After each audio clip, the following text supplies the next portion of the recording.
The signature at the bottom of the document made my blood run cold. I knew that elegant cursive anywhere. I'd seen it on birthday cards and notes stuck to my refrigerator for years. Mara, my own sister, had forged my signature on documents that made it look like I'd been stealing from the company for months. My name is Audrey, and until today I was a senior financial analyst at Morton & Pierce Investment Group. Now I'm sitting in my car in the parking lot, a cardboard box of personal items in my back seat, trying to make sense of how my life imploded in less than 24 hours. We have substantial evidence of fund misappropriation, Mr. Pierce had said this morning, sliding the documents across his desk. I'm disappointed, Audrey. We trusted you. This isn't my signature, I'd protested, my hands shaking as I flipped through page after page of falsified records. I would never... The forensic accountant confirmed everything. He'd cut me off with a wave of his hand. Security will escort you out. We'll be pressing charges. My phone buzzes now. Another message from Mom. Mara told us everything.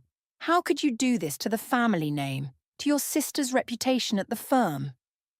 I switch off my phone and lean my forehead against the steering wheel. Of course, Mara got to them first. She's always been one step ahead, the golden child who could do no wrong. Even now, as she orchestrates my downfall, they believe her version without question. Audrey? A tap on my window makes me jump. It's Dean from IT, looking concerned. Are you okay? I heard what happened. I roll down the window, wiping my eyes. Did you hear their version or the truth? I'm not sure I know either yet, he says carefully. But something doesn't add up. Mara's been acting strange lately, especially around Theo from accounting. Theo? I sit up straighter. What do you mean? They've been having a lot of closed-door meetings. Last week I overheard them arguing about some kind of timeline. Dean glances over his shoulder. Look, I should get back inside, but... He hesitates, then scribbles something on a sticky note. This is my personal number. If you need anything, call me. As he walks away, I unfold the note. Below his number, he's written, check the server access logs from last month. Mara's login. After hours. My hands are steadier now as I start the car. I drive to the coffee shop where Mara and I used to meet every Sunday. Before she got her promotion, before things changed. I know she'll be here. It's where she holds her afternoon meetings now. Sure enough, I spot her through the window sitting with Theo. Their heads are close together, voices low. I park across the street and watch as Theo slides a USB drive across the table. Everything's there, I read his lips saying. No one will trace it back to us. Mara's smile is triumphant as she tucks the drive into her purse. The same smile she wore at dinner last week when she announced her upcoming promotion to partner, a position I'd been in line for. My phone buzzes again. This time it's Dad. We need to talk about this, sweetheart. Come home. I start typing a response, then delete it. They won't believe me. Not yet. Not without proof. But I've got something now. Dean's tip about the server logs, the USB drive, and, most importantly, I know Theo is involved. Mara exits the coffee shop, her designer heels clicking on the sidewalk. She passes right by my car without noticing me, still wearing that self-satisfied smile. 5 years of sisterhood destroyed for a promotion and a corner office. I pull out Dean's note and add it to a fresh document on my phone titled Evidence. Below it I write, coffee shop meeting, USB drive, Theo involved. It's not much, but it's a start. My apartment keycard doesn't work when I get home. They've already locked me out. The security guard watches sympathetically as I fill a suitcase with essentials. Corporate says you have an hour to clear out, he tells me. As I pack, I find a photo of Mara and me from last Christmas, arms around each other, smiling. I turn it face down in the drawer. The sister in that photo is gone, replaced by someone who could forge my signature, steal my career, and turn my family against me without hesitation. Game on, sis, I whisper, closing my suitcase. You taught me well. Never leave a paper trail. But you forgot one thing. I know all your secrets too. And I've got nothing left to lose. 6 months into my new life in Boston. and I barely recognize myself in the mirror. Gone is the polished financial analyst with designer suits and perfectly styled hair. The woman staring back at me has sharper eyes and a determined set to her jaw. I've learned that revenge requires patience and a complete reinvention. My phone lights up with a text from Dean. Mara's been promoted to managing director. Theo's right behind her. Thought you should know. I'm typing a response when my new boss calls me into her office. Audrey, I need your eyes on something. Sandra waves me over to her desk at the boutique consulting firm where I now work under an old college friend's recommendation. These numbers don't add up. I scan the spreadsheet, spotting the discrepancy immediately. It's the kind of financial sleight of hand I've become expert at recognizing. Someone's trying to hide unauthorized transfers, I explain, highlighting the relevant cells. See how they've buried it in the quarterly reports? Sandra's eyes narrow. Just like you said happened at Morton and Pierce. Similar technique, I agree carefully. We both know my history, or the version I chose to share. Want me to dig deeper? Please do. She pauses, studying me. You know, for someone who supposedly embezzled millions, you're remarkably good at catching others doing it. I meet her gaze steadily. Funny how that works, isn't it? Back at my desk, I open my private email to find a message from an anonymous account. Interested in the truth about Mara G, meet me at Café Luna, 7 p.m. tonight. I trace the IP address. It's from Morton and Pierce's network. My heart races, but I've learned not to trust easily. I text Dean. Know anyone still in IT who can check outgoing emails today? His response comes quickly. Lexi from accounting sent it. She's Mara's new protégé, but word is they're not getting along. At 7 p.m. sharp, I spot Lexi sitting alone in the cafe's corner, nervously shredding a napkin. She's younger than I expected, probably fresh out of college. I know what they did to you, she blurts out as I sit down. I found the original documents, before they were altered. Mara makes me process similar transactions now, but they're getting sloppy. Why tell me this? Because she's going to do the same thing to me. Lexi's voice shakes. I know too much, and she's already setting me up as a fall guy, just like she did to you. I lean back, studying her. Prove it. She slides her phone across the table. On it are photos of documents, transfer records, emails between Mara and Theo, server logs. My hands itch to grab it, but I force myself to remain calm. Why not take this to the police? They've got friends in the DA's office now. Lexi pulls the phone back. Besides, half of these documents I shouldn't have access to. I'd be arrested before Mara. A waiter approaches and we both fall silent. When he leaves, Lexi leans forward. I can help you. I can get you more proof. At what cost? Protection. When it all comes out, I want immunity. And a recommendation for a new job. Somewhere far from Mara's reach. I consider her offer. Send copies of everything to this email, I say, writing down my secure address. But if you're playing me, remember, I've got nothing left to lose. Later that night, my laptop pings with an incoming email. Dozens of files, each one a piece of the puzzle I've been trying to solve. As I scroll through them, my phone rings. It's Mom. Audrey, please come home for Dad's birthday next month. The family misses you. Does Mara miss me too? I ask coldly. Mom sighs. She's worried about you, living alone in Boston. She says you've been sending her threatening emails. I sit up straight. What emails? Something about exposing the truth. Sweetheart, you need to let this go. Mara's trying to protect the family name by not pressing charges. My laugh is bitter. Of course she is. I end the call and immediately text Dean. Mara's creating a paper trail, making me look unstable. Be careful, he responds. She's got the board wrapped around her finger now. Whatever you're planning, make it bulletproof. I open my evidence folder, adding Lexi's files to my growing collection. 6 months of careful research, witness statements, and financial records. But Mara's latest move means I need to accelerate my timeline. Games changing sis, I mutter, creating a new folder labelled Phase 2. Time to remind you why you should have feared the quiet one. Ms. Blake will see you now. the receptionist announces, gesturing toward the corner office of the Boston Herald's investigative department. I straighten my blazer and grab my briefcase, containing months of carefully organized evidence. Vivian Blake isn't what I expected. Instead of the hardened investigative journalist I'd imagined, she's relaxed in yoga pants and a designer sweater, feet propped on her desk. "So," she says, not looking up from my file, "you're the whistleblower Dean told me about? The sister story." I prefer to think of it as corporate fraud with a family twist. That gets her attention. She swings her feet down and leans forward. "Show me what you've got." I spread the documents across her desk. Server logs, transaction records, Lexi's photos, even screenshots of the fake threatening emails Mara's been sending herself from spoofed accounts.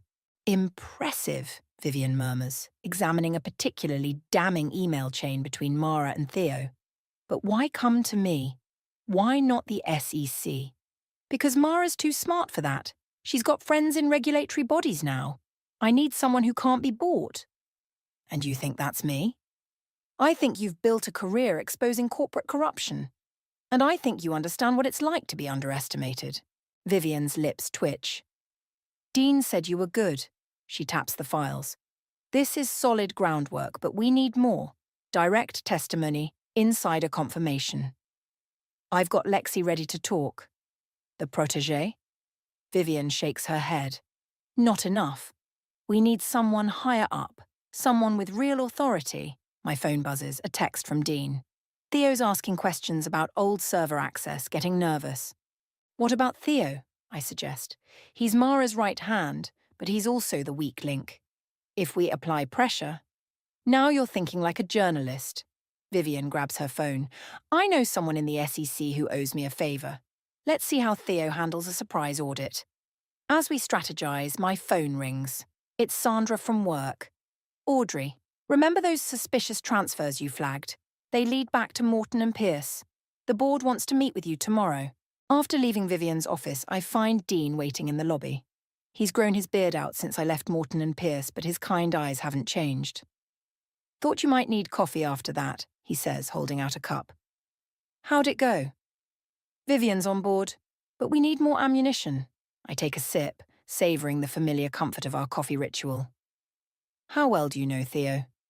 "Well enough to know he's been drinking at O'Malley's every night this week, alone." I raise an eyebrow. "Really?" "Don't do anything stupid, Audrey." Dean touches my arm. "Mara's dangerous when cornered." "So am I." I check my watch. "I should go. I have that board meeting tomorrow." "Let me drive you home, at least." In the car, Dean's quiet for a while before speaking. "You know, when this all started, I thought you were just angry. But it's more than that, isn't it? It's about justice," I say, watching the city lights blur past, and making sure she can't do this to anyone else. He pulls up to my building but doesn't unlock the doors. "Just be careful, okay? Some people are worth losing everything for. I'm not sure Mara's one of them." I turn to face him, suddenly aware of how close we are. "I'm not losing everything. I'm gaining something too." His hand finds mine in the darkness. "Yeah? What's that?" "Myself." I squeeze his hand, then let go. "And maybe something else too." Later that night, my laptop pings with an email from Vivian. "Theo took the bait. SEC audit scheduled for next week. He's panicking." I'm drafting a response when someone knocks on my door. Through the peephole, I see Lexi looking terrified. "Mara knows," she gasps as I let her in. "Someone told her I copied the files. She's cleaning house, deleting everything." "It's okay," I assure her, though my mind is racing. "We have backups." "You don't understand." Lexi pulls out her phone, showing me an email. "She's calling an emergency board meeting tomorrow, the same one you're invited to." She's trying to get ahead of the story, I realise. Frame it her way before we can expose her. What are we going to do? I grab my phone, texting Dean and Vivian. "Emergency meeting tomorrow. Mara's making her move. Time for Plan B." Then I turn to Lexi. "How good are you at public speaking?" Her eyes widen. "Why?" "Because tomorrow we're going to give them a show they'll never forget." I pull out my laptop. "And you're going to help me write the script." Dad's birthday party feels like walking into a minefield. The moment I step into my childhood home, conversations drop to whispers. Mom's perfectly manicured smile doesn't reach her eyes as she hugs me. Audrey! We didn't think you'd come. She grips my shoulders, examining me like I'm a stranger. You look different. Boston agrees with me, I say, scanning the room. Where's Mara? Oh, running late as usual. Such a busy executive, you know how it is. I do know. I've memorized Mara's schedule better than she has. Dad emerges from his study and his face lights up. There's my girl. His hug is genuine, warming something inside me I thought had frozen. Come see what your sister sent, quite the extravagant gift.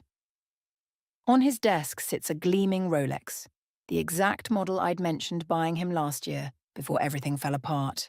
Beautiful, I manage. Must be doing well at Morton and Pierce. Speaking of which, Mom interjects, she's being featured in Financial Weekly, rising star under 40E or something like that. The doorbell rings and suddenly she's there. Mara sweeps in like a hurricane in designer clothes, air kissing everyone's cheeks. Audrey! She freezes for a split second before recovering. What a surprise. How's the new job? Enlightening, I reply, watching her face. We should catch up. I'd love to hear about that SEC audit coming up. Her smile tightens imperceptibly. Before she can respond, Theo appears behind her, looking worse than when I last saw him. Dark circles under his eyes, slightly rumpled suit. Theo, darling, you remember my sister? Mara's voice is honey-sweet poison. How could I forget? His handshake is clammy. Still in Boston? Still drinking at O'Malley's? I counter quietly. He drops my hand like it burns. Dad calls everyone to dinner, and I find myself seated between Mom and Theo, directly across from Mara. The perfect staging for what comes next. Pass the wine, Theo, I ask innocently. As he reaches for the bottle, his sleeve rides up, revealing fresh ink on his wrist. Nice tattoo. When did you get that? Last week, he mumbles. Funny. I take a sip of wine. Isn't that right when the SEC announced their surprise audit? Mara's fork clatters against her plate. Audrey, dear, how's your love life? Still single?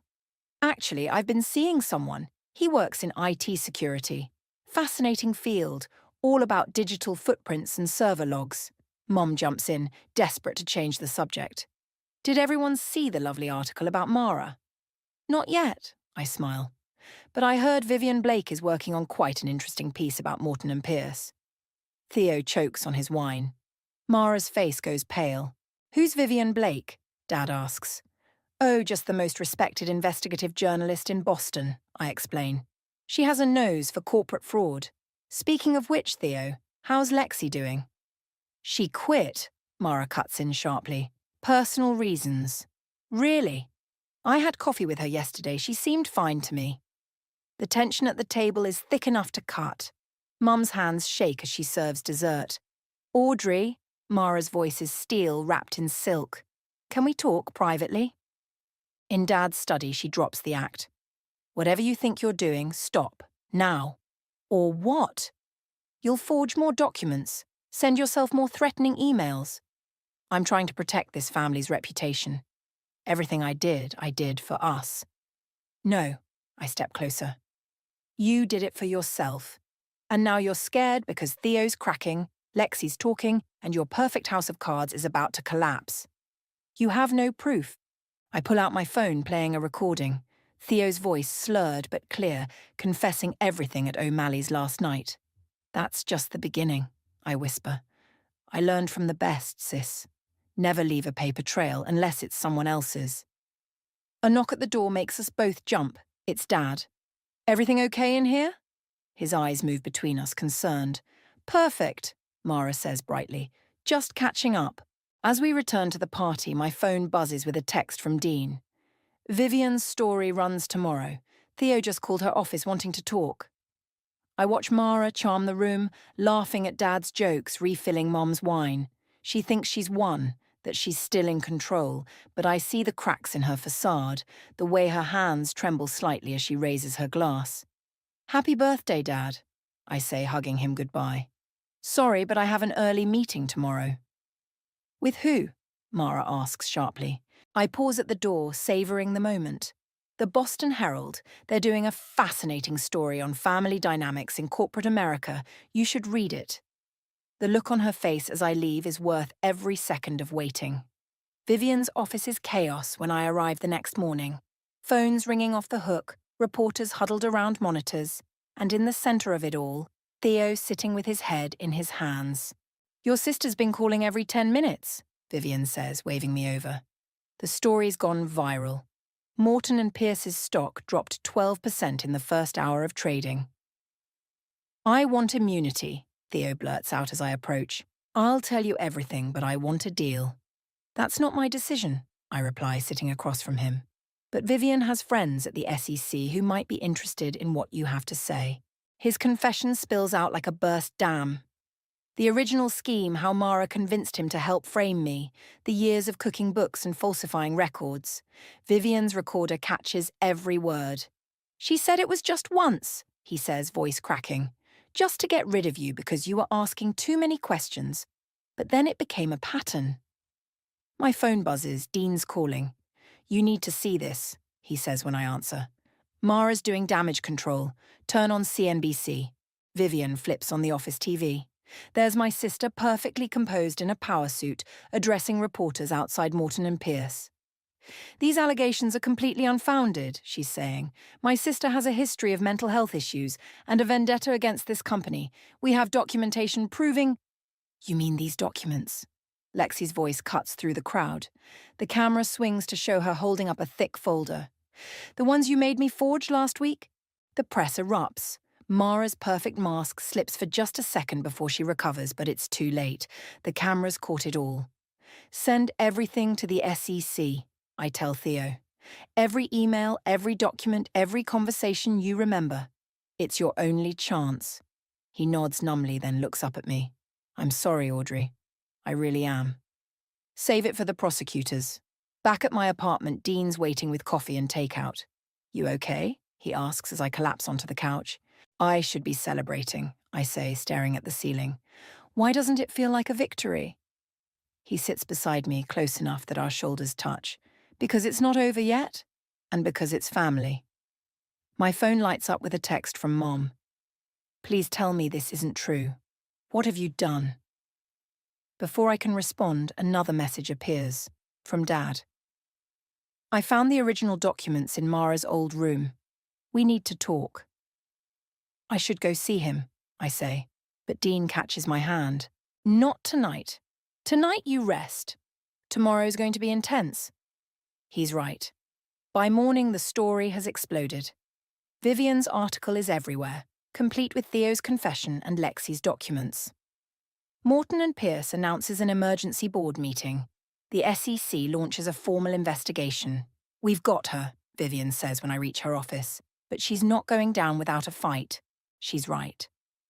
Within hours, Mara's legal team releases a statement claiming all evidence was fabricated, along with medical records suggesting I have a history of paranoid delusions. Those are fake, I say immediately, but Vivian's already ahead of me. Already confirmed with your actual doctors. She's desperate, making mistakes. My phone rings. It's Mara. After a year of silence, seeing her name on my screen feels surreal. What do you want? I answer. A truce, she says, her voice tight. Name your price. Whatever they're paying you for this hit piece, I'll double it. This isn't about money, Mara. It never was. Then what? Revenge? Congratulations, you've ruined me. Happy now? No, I say quietly. I'm not happy. I'm sad that my sister turned out to be exactly who I feared she was. There's a long pause. The board meeting's tomorrow, she finally says. Last chance to back down. See you there, sis. After I hang up, Dean pulls me into a hug. Whatever happens tomorrow, you're not alone anymore. I lean into him, allowing myself this moment of weakness. I know. My phone buzzes one last time, a message from Lexi. Mara just called an emergency meeting with her legal team. She's planning something big for tomorrow. Let her plan, I text back. We've got something bigger. I open my laptop, pulling up the final piece of evidence I've been saving. The original security footage from the day Mara forged my signature, captured by a camera she didn't know existed. "Ready for tomorrow?" Dean asks, watching me work. I think of Mum's disappointment, Dad's confusion, the family dinners that will never be the same. Then I think of all the other potential victims I'm saving from my sister's schemes. "Ready," I say, hitting send on an email to Vivian. Time to end this. The Morton and Pierce lobby feels smaller than I remember. Security guards eye me warily as Dean and I walk through the metal detectors. My old badge, reactivated for today's board meeting, feels heavy around my neck. "Ms. Gomez," a familiar voice calls. Mr. Pierce himself stands by the elevators, looking older than I remember. "I hope you understand the gravity of today's meeting." "I do," I reply. "Do you?" The elevator ride to the 40th floor is tense. Dean's hand finds mine, squeezing gently. When the doors open, we're greeted by a circus, reporters held back by security, board members huddled in groups, and Vivian Blake holding court near the conference room. "They're all here," she murmurs as we pass. "SEC investigators, major shareholders, even your parents." My steps falter. My parents? Mara invited them, trying to make this personal instead of professional. Inside the boardroom, Mara sits at the head of the table, flanked by lawyers. She looks immaculate as always, but there's a wildness in her eyes I've never seen before. "Welcome, everyone," she begins as the room fills. "We're here to address some unfortunate allegations." "Save it," Mr. Pierce interrupts. "The SEC has questions about certain financial discrepancies." "Which I can explain," Mara says smoothly. "But first, I'd like to address the source of these malicious claims. My sister Audrey has a documented history of—" "Actually," I cut in, standing up. "Let's talk about documentation. Specifically, this security footage from last year." I nod to Dean, who connects his laptop to the projector. The video plays. Crystal clear.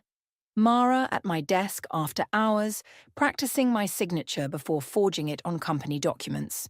The room erupts. Mara's lawyers huddle around her, whispering frantically. I see Mom cover her mouth in shock, Dad's face hardening with disappointment. "That footage is inadmissible," one lawyer shouts. "It was obtained illegally." "Wrong," Dean speaks up. "As head of IT security, I maintained all surveillance systems legally. This footage has been authenticated by 3 independent experts." Mara stands, her chair scraping loudly. "This proves nothing except that I signed some documents. As senior partner, I had authority." "To forge signatures? To frame your sister for embezzlement?" Vivian steps forward, dropping a thick file on the table. "We have Theo's full confession, Lexi's testimony, and every document you falsified over the past 3 years." "Theo?" Mara laughs, but it sounds hollow. "A drunk who's angry about being passed over for promotion? And Lexi, my disgruntled ex-assistant?" The boardroom doors burst open. Theo walks in, followed by 2 SEC investigators. He looks sober, pressed, and terrified. "Tell them what you told us," one investigator says. Theo can't meet Mara's eyes. "It started with Audrey. Mara said we needed to remove her because she'd discovered irregularities in our international accounts. After that, it became a pattern. Every quarter, more adjustments, more cover-ups." "You're lying," Mara's composure cracks. "You helped me. You were part of everything." "Yes," Theo says quietly. "That's why I kept records. Insurance, I called it. Every email, every conversation, every transaction." Mr. Pierce stands slowly. "Mara, is this true?" She looks around the room wildly like a cornered animal. Her eyes land on our parents. "Mom, Dad, you know me. I did what I had to do, for the family, for our reputation." "Stop." Dad's voice is heavy with grief. "Just stop, Mara." The SEC investigators move forward. "Ms. Gomez, we need you to come with us." What happens next seems to move in slow motion.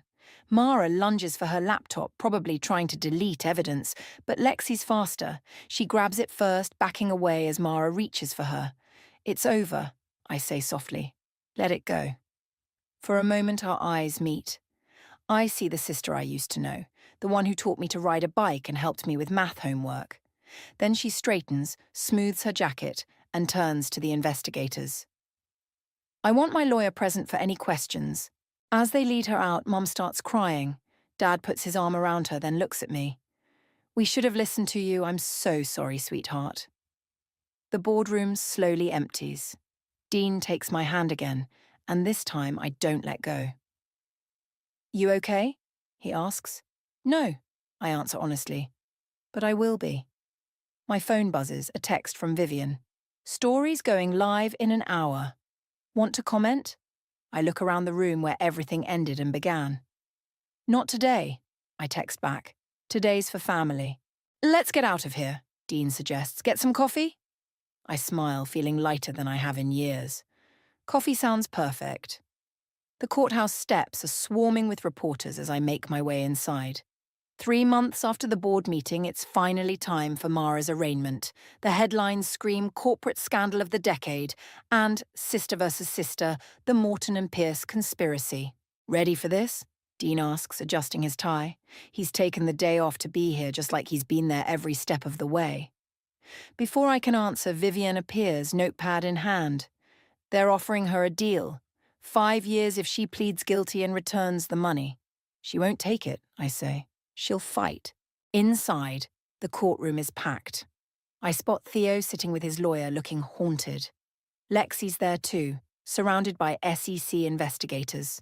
Mum and Dad sit in the front row, leaving space between them. The bailiff calls for order as Mara enters in handcuffs. Her designer suit can't hide how pale she's become, how the past 3 months in custody have worn her down. For a moment our eyes meet, and I see something I've never seen before in my sister's face. Fear. How does the defendant plead? The judge asks. Mara's lawyer stands. Your Honour, before entering a plea, we'd like to present new evidence suggesting my client was herself a victim of corporate espionage. Objection. The prosecutor jumps up. This is an arraignment, not a trial. Sustained. The judge looks irritated. Ms. Gomez, your plea? Mara stands slowly. Not guilty. A murmur ripples through the courtroom. Dad shakes his head. Mum starts crying again. During the recess, Theo approaches me in the hallway. She's going to try to pin everything on me, he says, voice shaking. Her lawyers found inconsistencies in my testimony. Because you were drunk when you gave it, I ask. He nods miserably. I've been sober 60 days now, but they'll use it against me. Say I was unreliable, confused. We have the footage, I remind him, and Lexi's documents. Mara claims Lexi forged those too, says she was trying to take her job. Before I can respond, shouting erupts near the courtroom doors. Mara's being led back in when she suddenly breaks away from her guards, rushing toward us. You ruined everything, she screams at me. I built this life from nothing, and you destroyed it because you were jealous. Security guards grab her arms, but she keeps struggling. Tell them the truth, Theo. Tell them who really orchestrated the whole thing. That's enough, the judge's voice booms through the hallway. Get the defendant under control, or she'll be remanded without bail. As they drag Mara away, I notice something odd. She's smiling. It's the same smile she wore the day she got me fired. She's planning something, I tell Dean later at the coffee shop. I know that look. He sets down his cup. The prosecutor called. They found a laptop in Mara's apartment with encrypted files. They're trying to crack it now. My phone rings. It's Lexi, sounding panicked. Mara's lawyer just submitted new evidence. Emails between you and me, planning to frame her, but they're fake. I never sent them. She's been preparing for this, I realise. All those months before we exposed her, she was creating a backup plan. There's more, Lexi continues. They're claiming the security footage was doctored. They have an expert witness ready to testify. I hang up and turn to Dean. Can you prove the footage is authentic? Already working on it. But Audrey... He hesitates. There's something else. Someone broke into the IT department last night. The original server logs are missing. My coffee goes cold as we piece it together. Mara's not just fighting the charges, she's trying to flip the entire narrative. Make it look like I orchestrated an elaborate scheme to frame her out of jealousy. We need to talk to Vivian, I say, standing up. If Mara wants to play this game, we'll beat her at it one last time. But when we reach Vivian's office, She's waiting with news of her own. The SEC just called, she says grimly. They found something in Mara's financial records that changes everything, something that leads back 15 years. To our father's company. My world tilts sideways. What are you saying? I'm saying this goes deeper than we thought. Mara wasn't working alone, and tomorrow in court, she's going to reveal who really taught her how to commit fraud. I sink into a chair, remembering Dad's face when he found those documents in Mara's room, the way he's been avoiding my calls lately. Well, I say finally, looks like tomorrow's going to be interesting. Dean squeezes my shoulder. Whatever happens, we face it together. I nod, watching the sun set over Boston's skyline. The truth about our family is about to get much uglier, but for the first time, I'm not afraid of it. The courtroom falls silent as Dad takes the stand. His hands shake as he's sworn in, but his voice is steady when he speaks. Yes, I taught Mara everything she knows about creative accounting. It started at my own company, small adjustments to keep us afloat during the recession. I never meant for it to go this far. Mara sits perfectly still, watching him testify. Mum's already left the courtroom, unable to bear it. And Audrey? The prosecutor asks. Did she know about any of this? No, Dad sighs heavily. She was always too honest. That's why Mara saw her as a threat at Morton and Pierce. She knew Audrey would eventually figure it out. I feel Dean's hand slip into mine as Dad continues describing years of financial manipulation, of teaching Mara to hide money through shell companies and false documentation. The same techniques she used to frame me. During the recess, Mara's lawyer approaches with a final plea deal. Your sister's willing to testify against your father in exchange for a reduced sentence. Of course she is, I say, watching Mara whisper with her legal team.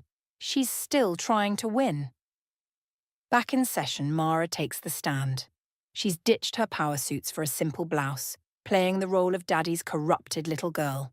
I was just following what I was taught, she says, tears glistening. When Audrey started investigating the accounts, I panicked. I'd watched Dad handle whistleblowers before, so I did what he would have done. That's a lie. Dad stands up, but the bailiff orders him back to his seat. Vivian leans forward, whispering in my ear.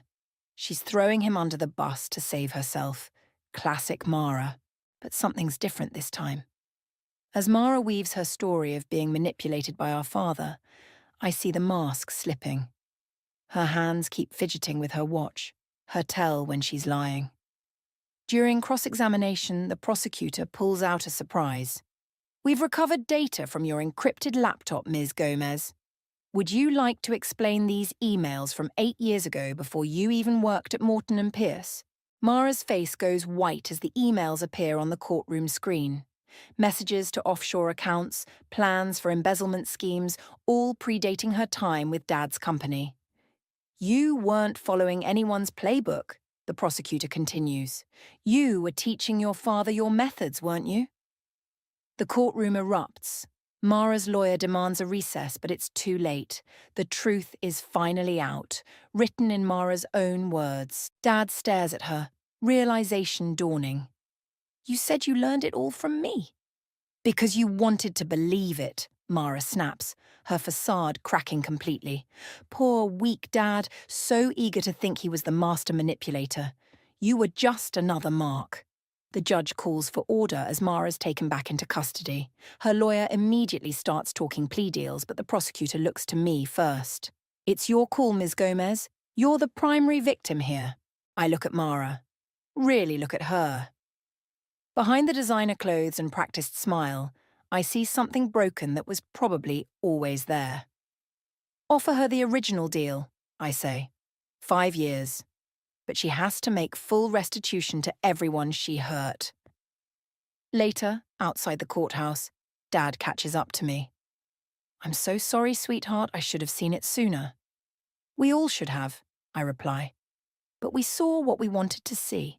Your mother and I, we're selling the house, paying back everything I took, starting fresh. Good. I hug him, smelling the familiar aftershave. That's what second chances are for. Dean's waiting by his car, talking with Vivian about her upcoming book deal. Theo and Lexi stand nearby, both looking relieved it's over. Ready to go home? Dean asks as I approach. Actually, I pull out my resignation letter from the consulting firm. I have a better idea. He reads it, eyebrows raising. You're starting your own company. A financial oversight consultancy, I explain, helping companies identify and prevent fraud. Vivian's already agreed to be on the board. Using everything Mara taught you against people like her, he grins. Perfect karma. Want to help? I ask. I need a good IT security expert.